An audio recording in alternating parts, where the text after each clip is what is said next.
sehat luar biasa. Kita coba ya. Anak-anak ibu semua, apa kabar? Alhamdulillah, saya sehat luar biasa. Nah, jangan lupa selalu menerapkan perilaku hidup bersih dan sehat serta makan makanan yang bergizi. Nah, sudah semangat ya? Sebelum kita memulai pembelajaran, kita berdoa dulu. Silakan berdoa. Nah, oke anak-anak ibu semua, ketemu lagi dengan Ibu Nurse Florencia Ardisa Putri, Sarjana Keperawatan. Nah, di mata pelajaran ini Ibu mengampu mata pelajaran kebutuhan dasar manusia. Mata pelajaran ini merupakan salah satu mata pelajaran di produktif keperawatan. Nah, dalam proses pembelajarannya nanti kita akan selang-selingi antara pemberian materi dan praktek yang akan kita praktekkan di laboratorium. Nah, sebelum kita memulai materinya, kita sepakati dulu ya kontrak pembelajarannya. Nah, kontrak pembelajarannya yaitu yang pertama, anak-anak ibu semua harus mengikuti proses pembelajarannya dari awal sampai nanti di akhir semester. Dan yang kedua, anak-anak ibu harus mempunyai buku pegangan untuk membantu anak-anak ibu belajar dan sesuai dengan materi-materi yang akan kita pelajari. Yang ketiga, anak-anak ibu harus ada buku catatan dan buku latihan untuk merangkum materi-materi yang kita pelajari. Nah, itu dia kontrak pembelajarannya. Nah, untuk sekarang materi kita adalah tentang kebutuhan dasar manusia menurut teori Maslow. Nah, anak-anak ibu semua tahu nih bahwa kita pasti punya banyak sekali kebutuhan. Ya nah, kebutuhan itu kadang ada yang dapat kita penuhi, kadang ada yang tidak. Nah, apa saja nih contoh kebutuhan kita? Contoh, kita butuh makan, kita kadang butuh minum, kita butuh pakaian, kadang kita butuh rekreasi, butuh keluarga, butuh teman, kadang ada juga yang butuh pacar dan sebagainya. Sangat banyak kebutuhan kita. Namun tidak semua kebutuhan kita tersebut dapat kita penuhi. Kenapa? Karena kita mempunyai keterbatasan dalam proses pemenuhan kebutuhan tersebut. Karena kemampuan kita yang terbatas dalam proses pemenuhan kebutuhan tersebut, ada beberapa kebutuhan dasar yang harus dipenuhi terlebih dahulu sebelum memenuhi kebutuhan lainnya. Nah, kebutuhan dasar manusia ini digunakan untuk memahami hubungan antara kebutuhan dasar manusia dengan mengaplikasikan ilmu keperawatan. Nah, salah satu ahli yang membahas tentang kebutuhan dasar manusia ini adalah Abraham Maslow. Nah, menurut Abraham Maslow ini bahwa seseorang harus memenuhi kebutuhan dasarnya sebelum memenuhi kebutuhan lainnya. Contohnya, seseorang yang lapar harus mencari makanan dulu sebelum dia memenuhi kebutuhan yang lain, misalnya dia berrekreasi atau mungkin yang lainnya. Nah, di video ini kita akan membahas tentang kebutuhan dasar menurut teori Maslow. Nah, adapun tujuan pembelajaran kita hari ini adalah yang pertama, anak-anak ibu semua dapat memahami tentang konsep dasar kebutuhan dasar menurut teori Maslow. Dan yang kedua, anak-anak ibu semua dapat memahami faktor-faktor yang dapat mempengaruhi dalam proses pemenuhan kebutuhan dasar. Dan yang ketiga, anak-anak ibu semua dapat memahami mengenai hierarki kebutuhan dasar menurut Maslow. Nah, menurut Abraham Maslow ini, seseorang yang dapat memenuhi semua kebutuhan dasarnya adalah orang yang sehat. Namun, seseorang yang dengan satu atau lebih kebutuhan dasar yang tidak terpenuhi adalah orang yang berisiko tidak sehat atau sakit.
dapat terpenuhi.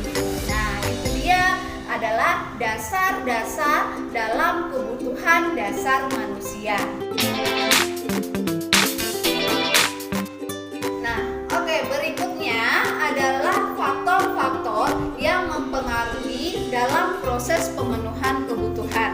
Nah, faktor yang pertama adalah tentang penyakit. Nah, beberapa penyakit tertentu dapat mengganggu dalam proses pemenuhan kebutuhannya. Jadi, pada pasien-pasien yang di rumah sakit, hal yang pertama harus dipenuhi adalah mensembuhkan penyakitnya, baru mungkin memenuhi kebutuhan lainnya. Nah, faktor yang kedua adalah masalah hubungan keluarga.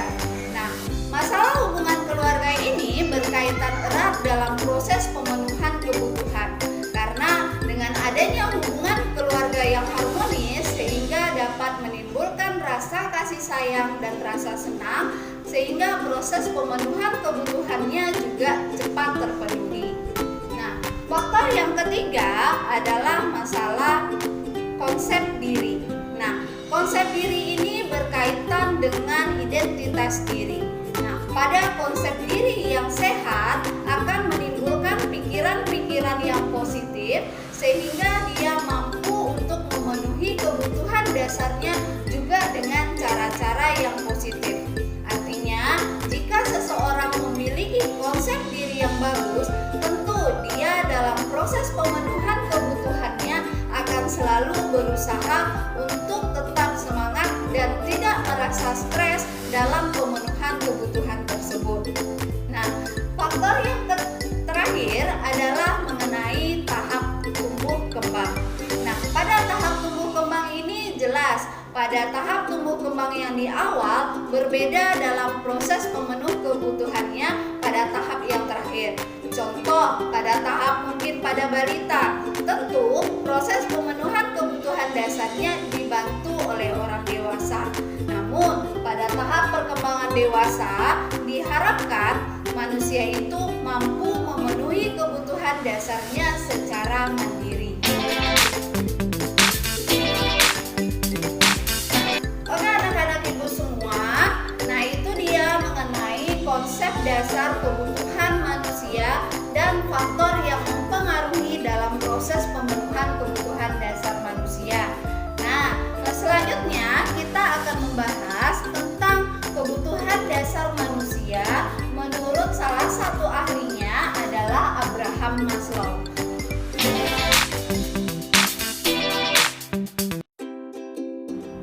Menurut teori Maslow, manusia memiliki berbagai macam tingkatan kebutuhan.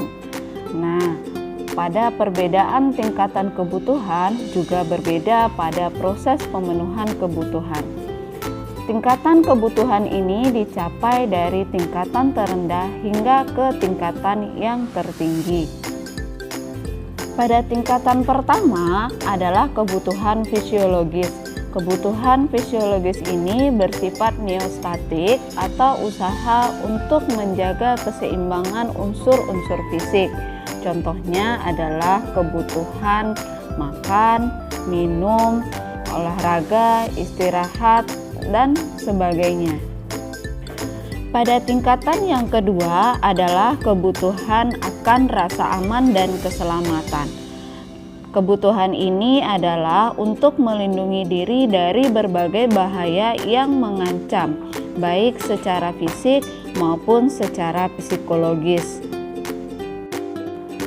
Bebas dari ancaman tersebut dapat menjaga stabilitas sehingga adanya keteraturan. Nah, untuk menjaga sistem keamanan ini dibuatlah undang-undang dan peraturan-peraturan yang mampu menjamin keamanan. Pada tingkatan yang ketiga adalah kebutuhan untuk dicintai dan mencintai. Nah, sesudah kebutuhan fisik dan keamanan terpuaskan, kebutuhan yang dimiliki atau menjadi bagian dari kelompok dan cinta menjadi tujuan yang dominan. Kebutuhan cinta ini adalah kebutuhan dasar yang menggambarkan emosi dari seseorang.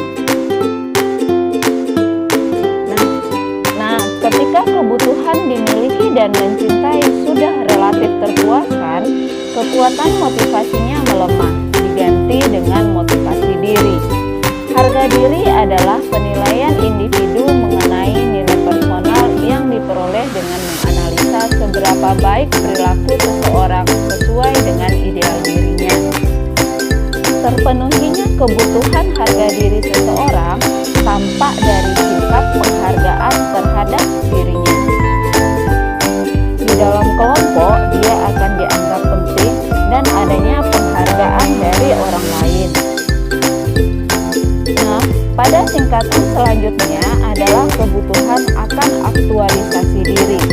Aktualisasi diri adalah keinginan untuk memperoleh kepuasan dengan dirinya sendiri, untuk menyadari semua potensi-potensi yang ada pada dirinya, untuk menjadi apa saja yang dapat ia lakukan, dan untuk menjadi kreatif dan bebas mencapai puncak prestasi dari potensinya.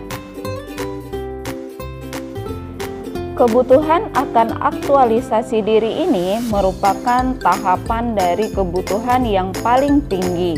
Nah, setiap hambatan dalam proses pemenuhan kebutuhan tersebut akan berpengaruh dalam proses pemenuhan tahap selanjutnya dan perkembangan hidup seseorang. Setiap manusia akan terus berusaha untuk mencapai pemenuhan kebutuhan hidupnya, hingga terpenuhinya lah semua kebutuhan teratas, yaitu aktualisasi diri. Nah, oke anak-anak ibu semua, itu dia penjelasan materi tentang kebutuhan dasar manusia menurut teori Abraham Maslow.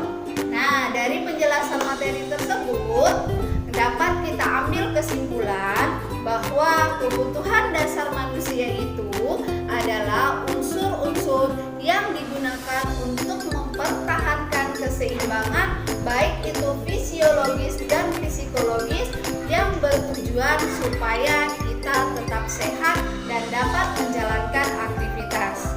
Nah, dalam proses pemenuhan kebutuhan tersebut harus dimulai dari tingkatan yang dasar, baru mungkin lanjut ke tingkatan yang di atasnya.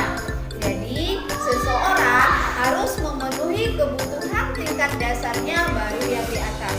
Contoh, seseorang harus memenuhi kebutuhan makannya dibandingkan mungkin dengan kebutuhan rekreasi atau yang lainnya. Nah, sekarang anak-anak ibu semua silakan cari contoh per masing-masing tingkatan kebutuhan tersebut dan kebutuhan dasar menurut para ahli yang lainnya. Nah, tugas tersebut silakan anak-anak nanti kumpulkan melalui media kita, melalui WA dan atau Google Classroom yang nanti akan ibu periksa satu persatu.